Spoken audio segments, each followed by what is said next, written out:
is Madhavi Andra and welcome back to my channel Achieve Your Dream. So today in this video we'll be discussing about the SIS-DP project. So let's get started. What is SIS-DP?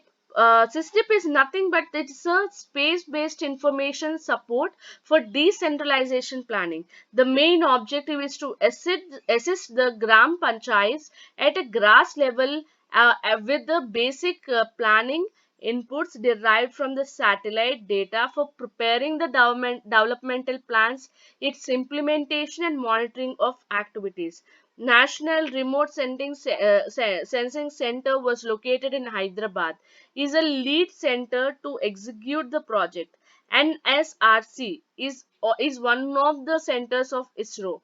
Okay, SIS-DP phase 1 was actually launched in 2011, which was successfully concluded in 2017. The second phase is now started, and it is a geo database. Products and services which are prepared under this project are expected to be dismantled